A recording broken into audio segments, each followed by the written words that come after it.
मंत्रालय की संसदीय स्थायी समिति की एक बैठक होगी।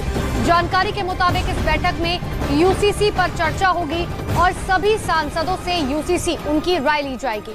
बैठक की अध्यक्षता बीजेपी के राज्यसभा सांसद सुशील मोदी करेंगे।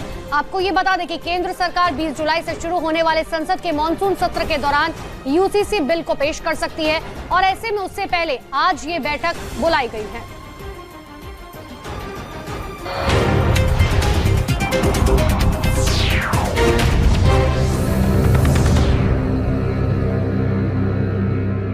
पिछले 16 दिनों में यूसीसी पर ऐसी कोई नई बात नहीं उठी है, कोई मसौदा नहीं है और कोई विधेयक भी नहीं है, सिर्फ बयानबाजी चल रही है।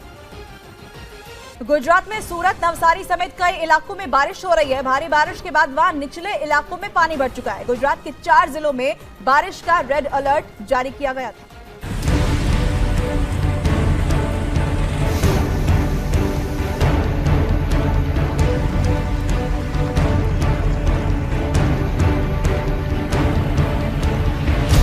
गुजरात में आफत की बारिश, कई जिलों में बारिश का रेड अलर्ट।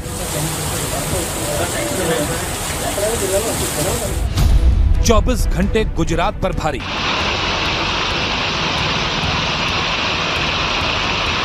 गुजरात में बारिश लोगों के लिए आफत बन गई। गुजरात के कच्छ के ज्यादातर इलाके पानी में डूबे नजर आए। सैलाब सड़क पर कहर बनकर टूटा। कच्छ से आई तस्वीरों ने सैलाब से आई आफत को बयां किया, जहां भुज अंजार हाईवे पर पानी का बहाव इतना तेज दिखा कि एक मोटरसाइकिल पानी के तेज बहाव में बहती दिखी। कई लोगों ने बड़ी मुश्किल से मोटरसाइकिल को बहने से रोका। बारिश के बीच कच्छ में 3 लोगों का रेस्क्यू किया गया। जो तस्वीरें सामने आई उनमें एक गाड़ी पानी के तेज बहाव में फंसी नजर आई, जिससे गाड़ी में बैठे लोग फंस गए। रस्सी की मदद से पानी में फंसे लोगों का रेस्क्यू किया गया। बताया गया कि रेस्क्यू के दौरान जिला अधिकारी मौके पर मौजूद रहे। कच्छ के ज्यादातर इलाकों में बारिश की वजह से बाढ़ के हालात पैदा हो गए। कच्छ में लगातार बारिश के बाद अंजार आदिपुर गांधीधाम को जोड़ने वाली सड़क पर ही पानी भर गया है। सड़कों के बगल से तेज रफ्तार से पानी बहने लगा और सड़क पर गाड़ियों की लंबी कतार लग गई। सैलाब के बीच जिंदगी फंसी हुई नजर आई। कच्छ में लगातार बारिश के बाद अंजार आदिपुर गांधीधाम को जोड़ने वाली सड़क ही पानी में डूब गई।